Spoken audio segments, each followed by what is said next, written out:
This week on Jerusalem Dateline, remembering the Holocaust, Israel and the world commemorate the disaster that decimated Europe's Jews. Plus, for most kids, summer camp is a chance to make new friends. But in the Gaza Strip, summer camp is a place to learn how to become a terrorist. And above and beyond, how a small band of American Jewish pilots helped win Israel's independence. Hello and welcome to this edition of Jerusalem Dateline. I'm Chris Mitchell. We're coming to you with the Tower of David behind me.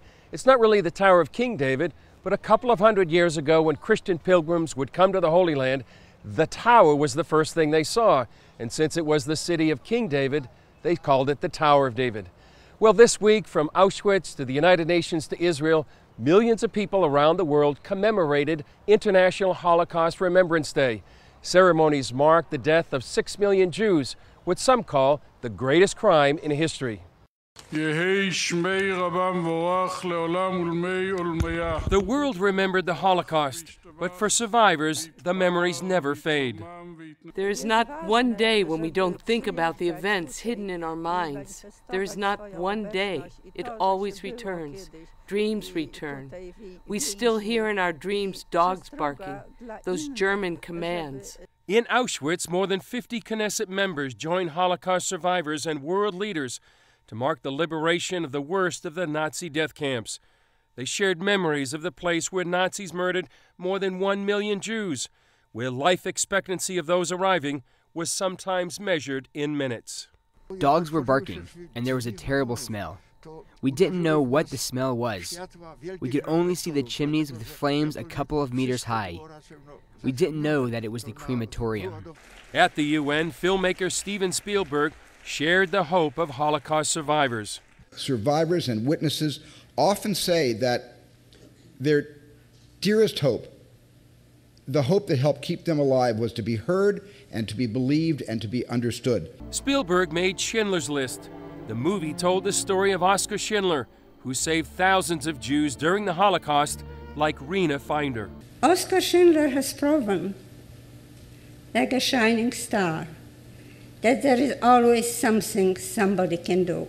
On International Holocaust Remembrance Day, over and over around the world, whether at Auschwitz, the UN, or here in Jerusalem at Yad Vashem, Israel's National Holocaust Museum, the refrain was the same: never again. When we say that phrase, never again, it shouldn't just be something that we say without thinking.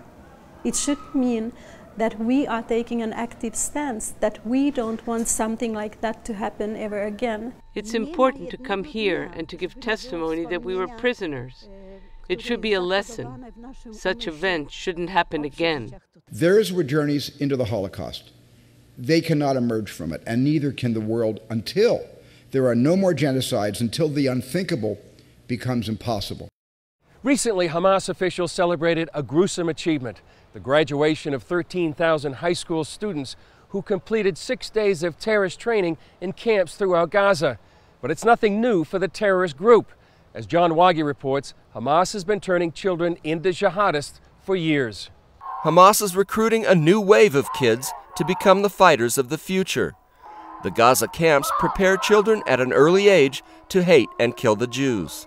Itamar Marcus monitors the hate education in Gaza and the West Bank. There are a couple of levels to turning an innocent child into a terrorist. The first one is pumping him up with hatred. The second one is training him with weaponry.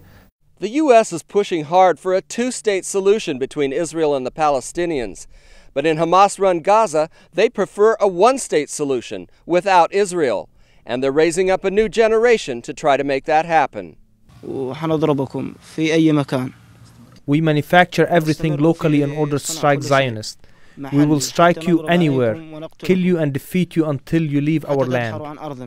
Samir, a bomb maker, also serves as a mentor to both teens and preteens. I started since I was 14 years old to learn how to make bombs and resist the Jews. Now I'm able to make hand grenades and landmines. Here he explains how they make a local anti-tank landmine and how to wire them and fill them up with explosives. Now we manufacture a local grenade. It is a plastic tube. We fill it up with TNT and wrap it up with tape, and here's the result. The sound of explosions is followed by cheers from kids from ages 12 to 16. CBN News followed a cell of 5 boys. We don't play like other kids because we are part of jihad since we were children.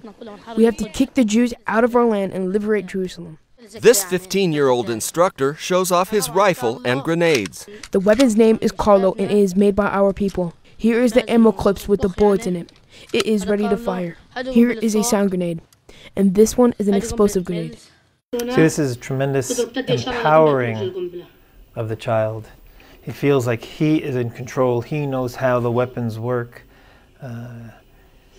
It's making him feel way, way beyond his age. And making him feel like he's going to be a fighter. He's going to kill with this. Marcus has a word for Westerners about how to understand terror. I always tell people, take off your cultural glasses and put on the glasses of the other culture. You wake up in the morning and you rush to the newspaper to see how your baseball team did last night. And these people get up in the morning and they're praying for the destruction of the Christian and Jewish world and replaced by Islam, that we shall finally win the Crusader Wars. It's a different worldview. Despite the children's innocent faces, their teachers incite them to choose the way of death. That many or some of these people might in the future participate in terror is certainly something that everybody should be concerned about. John Wagi, CBN News at the Israeli-Gaza border. This week, Colonel Oliver North spoke to the 10th annual Knesset Christian Allies Caucus celebration. The Caucus is a group of Christian organizations and Knesset members to support Israel. North told CBN News why it's so important for America to stand with Israel. What happens to Israel happens to us. Their enemies are our enemies. Their friends are our friends. And the destiny of our country, Ronald Reagan said, we have a rendezvous with destiny. The destiny of our country is tied intrinsically to the destiny of this country. We in America need never forget that, and they need to know that there are people like us who worship the same God, who pray every day for this country. Up next, did the recent agreement with Iran really put a halt to its nuclear weapons program? We speak to a former national security official who says it actually does just the opposite. Welcome back. An Iranian foreign ministry spokesman said that his country's path to nuclear development is irreversible. Meanwhile, a former Bush administration national security official said the Iran agreement allows that country to pursue nuclear weapon development. Elliot Abrams made the comments during a recent interview with Gary Lane. You know, first of all, there's 3 legs for a nuclear weapon. There's the enrichment, the centrifuges and all of that. There's missiles and there's a warhead. This agreement says nothing about stopping them from developing a warhead, and it says nothing about stopping them from developing their missiles. It just focuses on enrichment. And everybody says, no, it's a real good agreement, you see, because they're going to turn their 20% enriched uranium into other forms. They're going to convert it into oxide or other forms that are not useful for weaponry.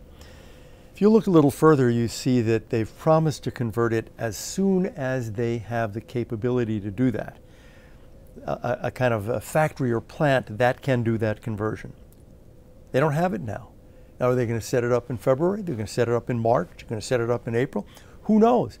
At the end of 6 months, it may be that they've found unfortunate delays, and that means that they will not have converted any or much of that 20% uranium. They may be that much closer to a weapon. Now, the IAEA has talked about the military uses, the military program the Iranians have, this warhead program, and asked for information. Under this agreement, we don't talk about their access to military sites and about the warhead. I just, it seems to me that the Iranians don't pay much for this agreement, and they're going to get a huge benefit. The sanctions are being eroded. In previous years, we always had the sense, more sanctions, ratcheting up, tougher sanctions. We've turned a corner here, and the sanctions for the first time are starting to be lifted. And you see in the newspapers every day, businessmen from all over India, France, Germany, Italy, are rushing to Tehran to do new deals because they think this will never be turned around. We climbed up the hill, now we're starting to climb down. It seems like a reversal of 30 years of U.S. foreign policy on Iran, is it? It is. And you know, that would be fine if we had a good, tough nuclear agreement, which is what we all want. They really stopped their nuclear program. We stopped the sanctions. I don't think they've stopped their nuclear program. They've never done anything that would so alarm the West, the Americans, the Israelis, that there'd be any kind of military attack. Slow and steady wins the race has been the way they've been approaching this.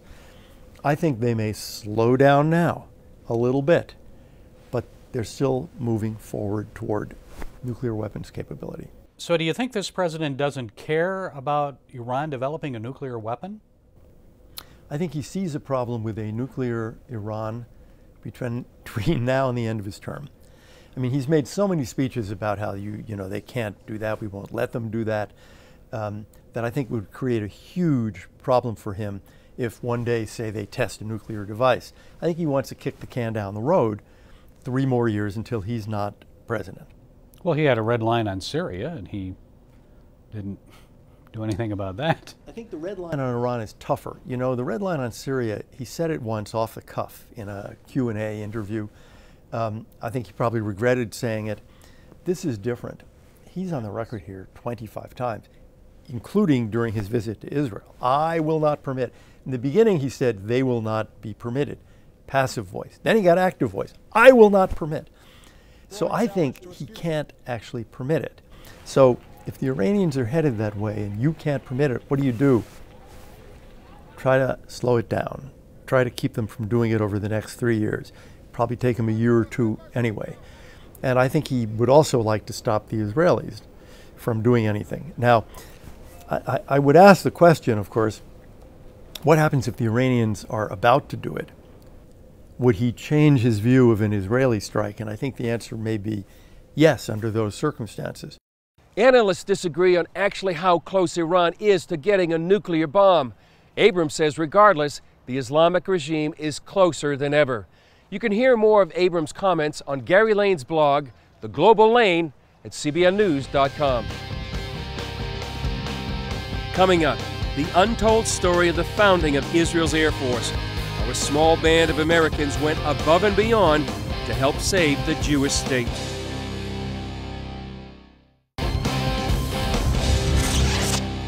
In 1948, Israeli leaders declared an independent Jewish state. Immediately, the surrounding Arab nations invaded, trying to drive the Jews into the sea. Against overwhelming odds, Israelis defeated those Arab armies, what some call a miracle. But an upcoming documentary says they also had help from a little-known band of American Jewish pilots. Here's a preview of Above and Beyond.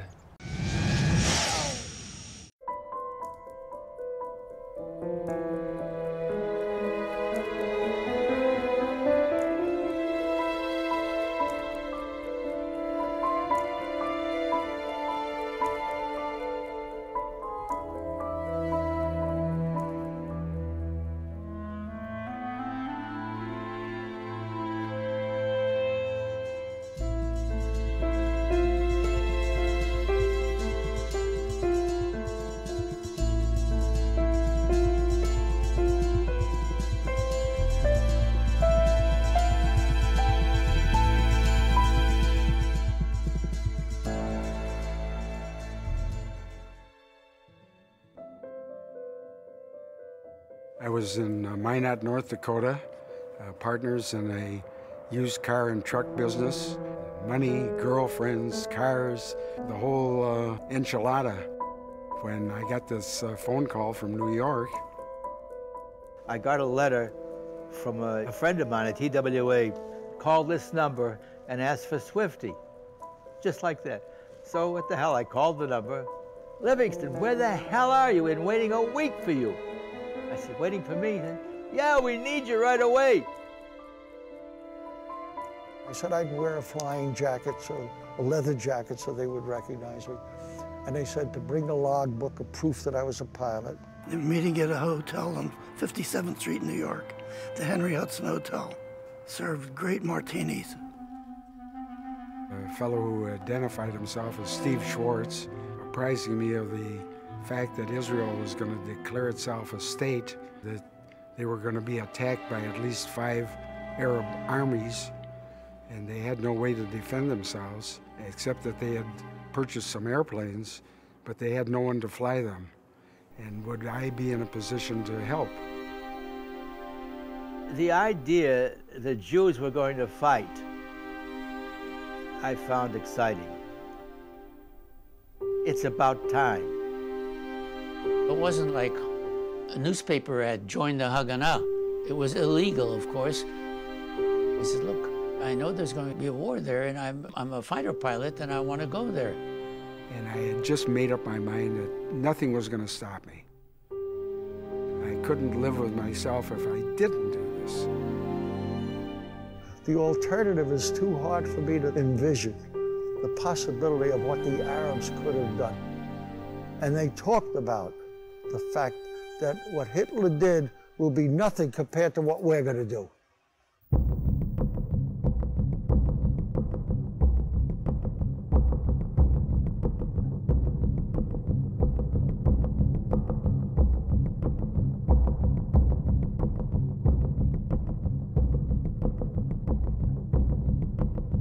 You know, you're talking about 600,000 Jews and 50 million Arabs surrounding them. I didn't see how they could possibly survive. The Arab countries had established air forces. We had almost nothing. 4 junk airplanes. Different propeller, different engines from spare parts that the German Air Force left behind in Czechoslovakia. I remember sitting in the cockpit of my Me-109, wearing a German uniform, a German helmet, a German parachute. What's a nice Jewish boy from St. Paul doing in a place like this? The irony of it did not escape any of us. The Arabs had squadrons, they had planes, they had tanks, they had guns, they had everything, except that will to win that the Israelis had, that they had to win.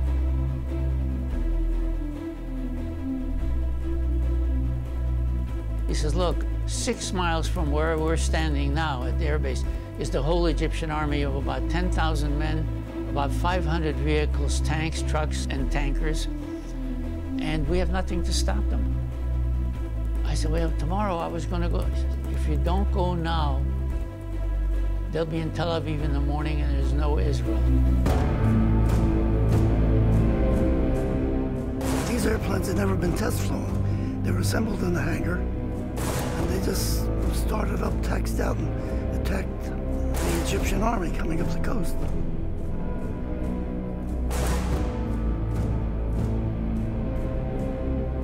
I looked back and I saw the land of Israel. I looked there, I saw the enemy that came to destroy us.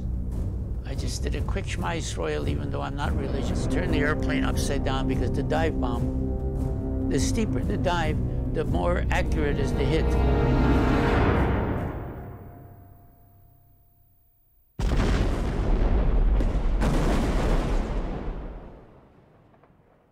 I told Lou, this is about the dumbest thing that I'd ever heard of, and I would never have done it, but they stopped the Egyptians cold.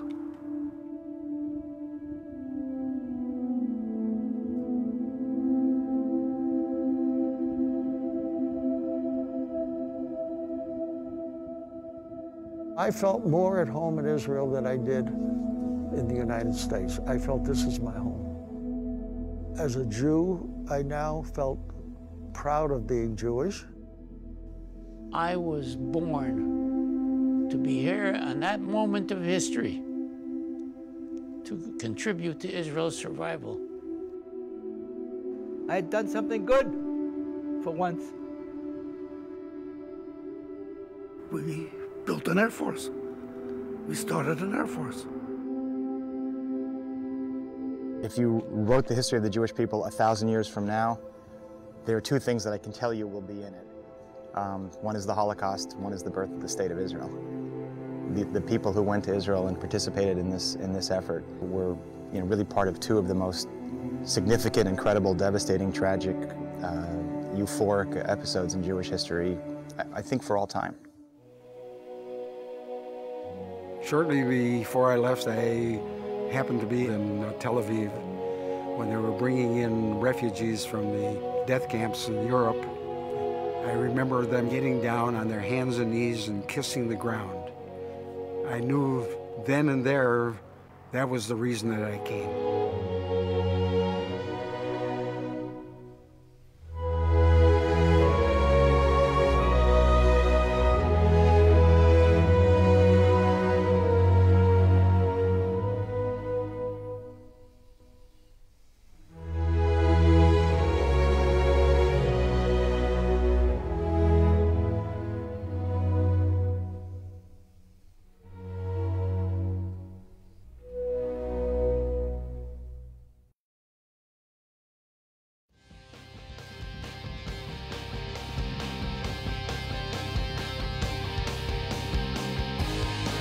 Up next, the leader of one of the world's largest women's organizations speaks out about Israel.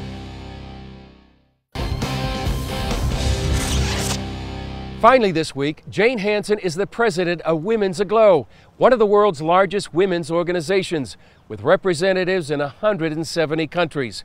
At this Knesset Christian Allies Caucus celebration, Hansen was given an award for her contribution to Israeli tourism. And during her acceptance speech, she said that Israel was a test for the nations. I mean, on the authority, based on the authority of God's word and what he has stated about the Jewish people and the land of Israel, ultimately, mankind, all of mankind, will be tested as to whether or not they will bow their knee and their hearts to the God of Israel. Israel functions under a divine mandate to survive, and he has established this people in this land for himself. He said, I will make Zion my dwelling place. So on the basis of his word, it will become a test for everyone as to whether or not they submit to the authority of his word. Well, that's it for this edition of Jerusalem Dateline. I'm Chris Mitchell. Shalom from Jerusalem.